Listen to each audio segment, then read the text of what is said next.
Oh, that's another good one. Let's go ahead and look at Lewis and Clark expedition. Now, first, I pulled out my older encyclopedias, the Chambers encyclopedias from the 1890s, and there was nothing about it. So I did some information digging, and it says that their stuff, their journals, and all their information was lost for most of the 19th century. And when it was found and when they decoded it, it wasn't published until in the 1890s. So, because this was also published in the 1890s, it was too early to have, this one. So this is my set from the 1920s. This is the Standard Reference Teaching Encyclopedias from Chicago. And it has a whole section, and I mean a few pages about it. So let's go ahead and read over it. So, if you're new here, my name's Sandra. I love old books, and the insignificant cucks hate me because of it, so we are going over as much history as possible. Look through the videos. We've done tons of stuff. I also have another channel. Leave me a comment if there's something you want me to look up. Lewis and Clark Expedition, an American history and expedition dispatched by Thomas Jefferson to examine the resources of the far Northwest. When in 1801 Jefferson took the oath of office as president, the Northwest was not well known. Alexander Mackenzie, factor for the Hudson Bay Company, had indeed traced the Fraser River to Puget Sound. Some 40 New England captains following in the wake of Captain Gray were making the long trip by way of Cape Horn to buy furs along the Pacific coast, and the agents of the Hudson Bay Company were bartering for furs at Mandan and other points on the Missouri. But so far as known, no white man had seen a vast extent of country about the headwaters of the Missouri and the Columbia.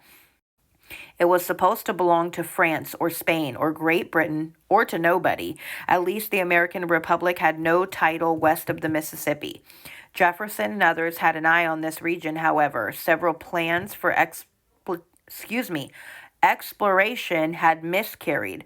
One of the first measures of the new administration was to provide for an adequate examination of a region believed to be rich in furs, timber, and minerals. In the winter of 1802 and 1803, Congress agreed to an appropriation of $2,500 for the purpose. Jefferson organized the party as a military expedition sent out by the War Department.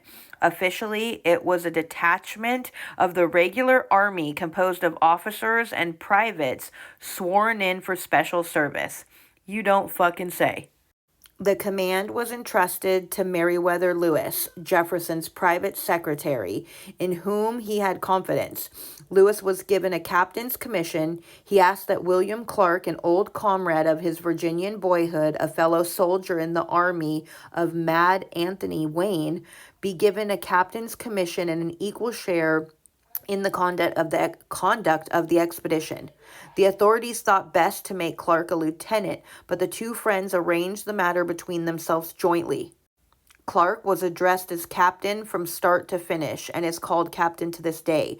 The roll of the expedition carried first and last 29 enlisted men and officers, counting captains Lewis and Clark, French and half-breed interpreters, Clark's Negro servant, York, and an Indian woman, in all 45 persons. Of the men who took part in the expedition, only one, Chaboneau, a Frenchman, was married. He had 3 wives. Lewis bade the president goodbye July 5th. He embarked at Pittsburgh August 31st and proceeded down the Ohio. He obtained volunteers at the garrisons and was joined by Captain Clark at Louisville.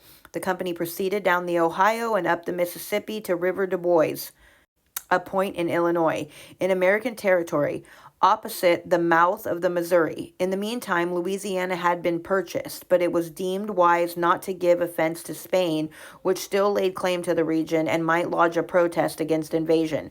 During the winter, Clark drilled and disciplined the soldiers, while Lewis made several trips to the French fur trading village of St. Louis and picked up pointers for the trip. March 9th and 10th, Lewis was the chief official witness of 2 secessions of Upper Louisiana, one by the Spanish authorities to the French and the second by the French to the United States, so that no possible interference could be expected on the east side of the Rockies. The Secretary of War furnished supplies. It is evident that the expedition took ample time to get ready. What with supplies furnished by the War Department and the purchases made out of the $2,500, there was no lack. There was an abundant supply of powder and lead, 7 barrels of salt, 50 kegs of pork, any quantity of hulled corn, a bag of beans, and another of peas. There were 2 tons of flour and 1/2 ton of biscuits. There were 100 pounds of candles, a bag of candle wick, and a half and 100 weight of soap. No less than 700 pounds of lard or grease were taken along. As to coffee and sugar, 50 pounds of coffee and 112 pounds of sugar were all that were required, but several barrels of whiskey were taken along for the stomach's sake. In fact, on a later occasion, the sentinel who was guarding the supplies was convicted by court-martial not merely for drawing whiskey from a barrel for his own needs, but of permitting a comrade to do the same. Both were properly whipped on the bareback at parade. Whatever else may have been wanting, there was no lack of discipline. 21 bales of goods were taken for trade with the Indians in the region where money was useless. The chief boat in which the party proposed ascending the Missouri with a keel boat 55 feet long, drawing 3 feet of water. It was furnished with a sail and 22 huge sweeps or oars. A covered deck 10 feet in height formed a forecastle, and a similar deck on the stern formed a cabin. The middle was furnished with boards that might be set up in case of attack. Smaller boats were taken also. Now just think about that. Think about all that they had to do just to have enough for 45 people. But they're trying to tell us that they sent a boat over to Africa, bought hundreds of people, and then brought them back, where the journey alone takes 6 to 8 weeks. Think about the provisions alone that you would need to keep those people alive. I digress.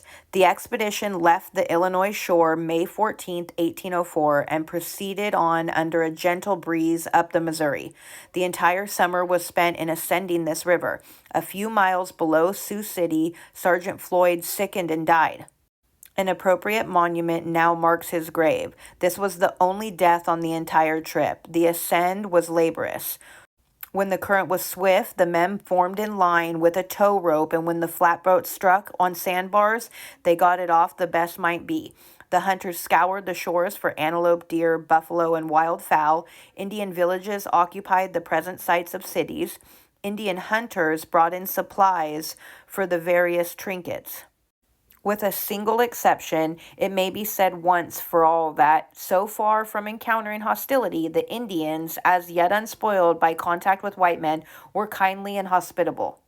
Had the opposite been true, the expedition could not have won through. By laborious pulling, pushing, towing, and sweeping, the party passed by the sites of Kansas City and Omaha and Sioux City and Yankton and Pierre and Bismarck, arriving November 2nd at Mandan, a long, laborious 1,600 miles from St. Louis. Here they tied up for the season. Log houses were built and surrounded with a palisade, within which the party passed the winter. Canoes made of a single buffalo skin surprised Captain Clark, who, always entertaining, noted also the native dress.